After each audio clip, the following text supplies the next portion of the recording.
네, 오늘은 프리랜서 분들의 사업자 등록에 대해서 한번 알아보도록 하겠습니다. 일단 프리랜서와 개인 사업자는 어떤 차이가 있는 건지, 사업자 등록을 한다면 일반 과세자와 간이 과세자 중 어떤 선택을 해야 하는지, 사업자 등록을 한 이후에 계약서 작성을 할 때 어떤 점을 주의해야 되는지, 사업자 등록을 하면 세금이 늘어난다고 하는데 정말 늘어나는지, 건강보험료는 어떻게 되는지, 그 부분에 대해서 한번 살펴보도록 하겠습니다. 구독과 좋아요 감사합니다.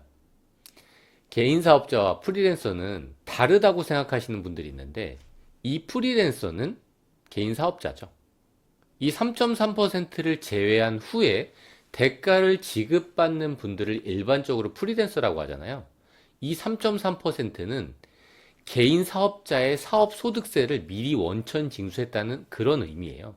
그러니까 당연히 이 프리랜서는 개인 사업자인 거죠. 근데 프리랜서도 개인 사업자지만 사업자 등록을 한 프리랜서도 개인 사업자예요. 그래서 이 개인 사업자란 용어 자체가 프리랜서를 포함한다는 것은 분명히 아셔야 되겠죠. 근데 부가가치세법에서 어떤 차이점이 있냐면요. 똑같은 사업자지만 이런 프리랜서, 이 인적 용역자인데 사업자 등록을 하지 않은 그런 분들은 부가가치세를 면제해줘요. 그걸 부가세 면세라고 하거든요. 그 부가세 면세와 관련된 규정이에요. 어떤 분들이 부가세가 면세되는지. 개인이 물적 시설 없이 근로자를 고용하지 아니하고 독립된 자격으로 용역을 공급하고 대가를 받는 그런 인적 용역들은 부가가치세를 면세해 주죠. 근데 만약에 개인이 물적 시설이 있다면, 그렇다면 부가가치세가 면세되지 않는 거예요. 이게 어떤 상황이죠? 우리가 사업자 등록을 하러 가잖아요. 그러면 임대차 계약서를 갖고 오라 그래요. 물적 시설이죠, 그게. 그렇게 물적 시설이 생기는 순간 부가가치세 면세 대상이 아닌 거예요.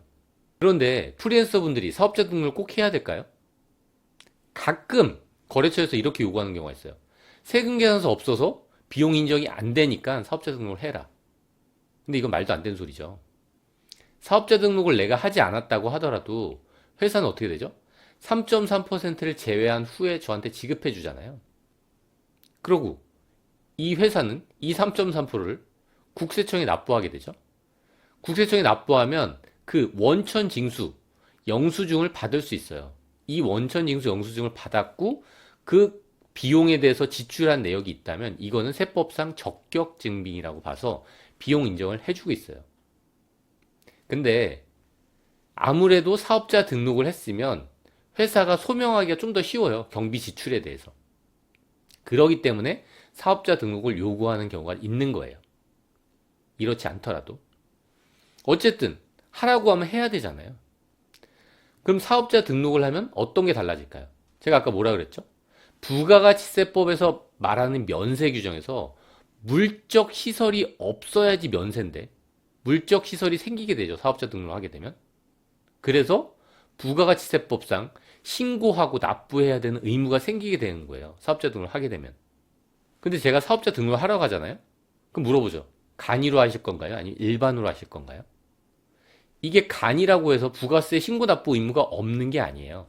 조금 더 간단할 뿐이지. 네, 그러면 사업자 등록을 하러 갔어요. 일반 과세자로 해야 될까요? 아니면 간이 과세자로 해야 될까요? 제가 뭐라 그랬죠? 이 간이 과세는 부가가치세를 좀 편하게 신고 납부할 수 있고 부가가치세 부담이 약간 적어요. 누가 좋은 거죠? 제가 좋은 거죠. 근데 프리랜서한테 뭐가 중요하죠? 내가 세금을 적게 내는 게 중요한가요? 거래처가 내야 되는 세금이 중요한가요? 누굴 위해 일하냐에 따라서 이게 달라질 수 있는데 간이가 사실 좋은 점이 많이 있어요. 그렇지만 프리랜서는 대부분 일반 과세자를 선택하게 되죠. 왜냐하면 거래처의 요구사항 때문에. 만약에 내가 간이과세 선택을 하잖아요. 그럼 거래 상대방에서는 어떤 일이 발생하냐면 나한테 만약에 용역대가를 1억 1천을 줬어요. 회사가 준 1억 1천만 원에 대해서 이 1천만 원을 회사는 돌려받지 못해요. 왜냐하면 간이과세자는 세금 계산서를 발행할 수 없거든요. 회사는 세금 계산서가 있어야지 이 부가세 1천만 원을 나중에 돌려받을 수 있거든요. 어쨌든 이렇게 큰 차이가 나는 거죠. 그럼 일반 과세자가 되면 뭐가 달라지는 거죠? 회사에서 지금 어떻게 줬죠? 3.3%를 제외한 후에 돈을 지급했잖아요.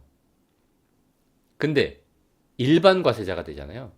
내가 사업자 등록을 해서 일반 과세자를 선택했다면 나는 대금을 지급하기 전에 세금계산서를 발행해야 되고 회사는 그거에 근거해서 대금을 지급할 거예요.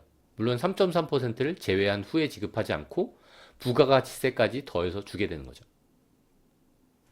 근데 대부분의 프리랜서 분들이 사업자 등록을 하면 아무래도 귀찮은 부분들이 있거든요. 그렇기 때문에 불리하다고만 생각하는데 유리한 부분이 분명히 있거든요. 그 부분에 대해서는 나중에 따로 강의를 통해서 정리하도록 하고요. 우선 사업자 등록을 하면 부가가치세 부담이 크다. 내가 부가가치세를 납부해야 된다. 이런 부담감을 느끼는 분들이 있는데 그렇지 않은 거죠. 내가 일반 과세자를 선택했다면 부가가치세는 당당히 요구해야 돼요. 왜냐하면 부가가치세는 거래 상대방한테 돈을 받아서 납부하는 거라 그래요. 물론 사실 이게 말처럼 쉽지 않죠.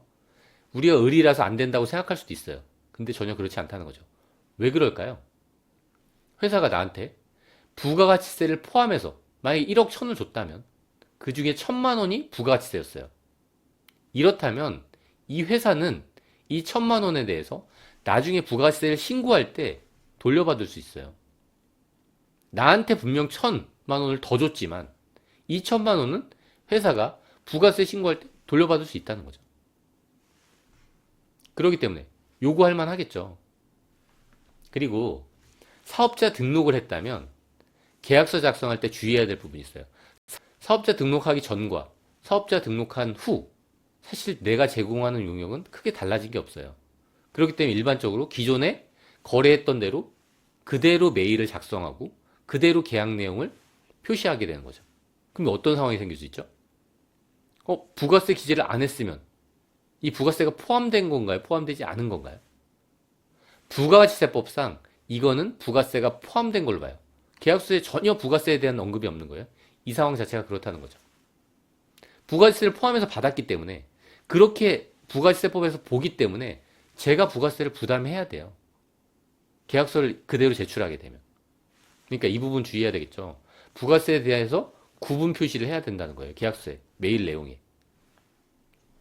그리고 사업자 등록을 하게 되면 많은 분들이 건강보험료가 증가한다고 알고 있으세요. 건강보험료가 증가하나요? 건강보험료가 얼만큼 증가할까요? 실제로 증가하긴 하는 걸까요? 증가할 수도 있고 그렇지 않을 수도 있어요. 제가 예전에 건강보험료 납부와 관련돼서 만들어 놓은 영상인데요. 피부양자가 되고 싶어 하잖아요. 피부양자면 어떻죠? 건강보험료 납부를 안 해도 되잖아요. 다른 근로자 밑으로 들어가 있는 거잖아요. 그런 요건 중에 하나예요. 거기에서 사업자 등록이 어떤 차이를 만드는지 그 부분만 갖고 왔어요. 이게 어떤 의미냐면요. 내가 누군가 직장가입자의 피부양자가 되려면 사업자 등록이 있는 거와 없는 경우가 어떻게 차이 나는지. 똑같이 돈을 버는 사람이에요. 저는 1천만 원을 벌었죠. 원래 비용이 600만 원이 들었어요. 그렇게 해서 소득세를 납부했어요. 400만 원의 이익을 남기고. 근데 이 상황과 그리고 나서 사업자 등록을 해서 또 1천만 원을 버는 거예요. 비용은 600만 원 썼죠. 이익은 400만 원 남아서 저는 소득세를 이만큼 납부했어요. 저는 이익을 400만 원 벌었기 때문에 소득세를 이만큼 납부했죠. 제가 납부하는 소득세 차이가 있나요? 똑같죠. 사업자 등록을 하든 사업자 등록을 하지 않든 똑같이 쓰고 똑같이 벌고 했다면 차이가 있을까요? 이때 차이가 있어요. 이분은 피부양자로 등록할 수 있지만 이분은 피부양자가 못 되죠. 세부적인 요건은 그 지난 영상을 한번 확인해 보시면 좋을 것 같고, 이건 어떨까요? 2천만 원을 벌었어요. 근데 비용으로 1천만 원 썼죠. 이익이 1천만 원이네요. 그럼 세금을 전 얼마 납부했죠? 이 상황이에요. 똑같이 2천만 원 벌고 1천만 원 쓰고 이 1천만 원에 대해서 소득세를 납부한다면 소득세는 똑같겠죠. 사업자 등록을 하든 사업자 등록을 하지 않든.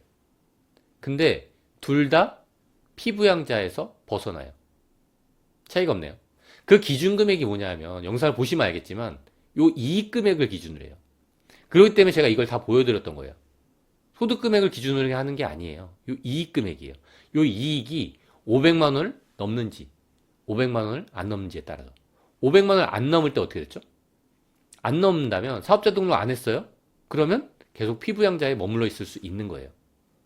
근데 500만 원을 넘으면 사업자 등록을 했든 사업자 등록을 하지 않았든 이거와 무관하게 피부양자에서 빠져나와서 나한테 지역가입자로서 건강보험료가 부과되게 되는 거죠.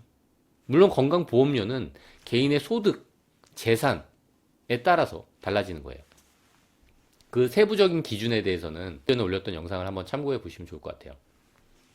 네, 오늘은 여기까지 하도록 하겠습니다. 감사합니다.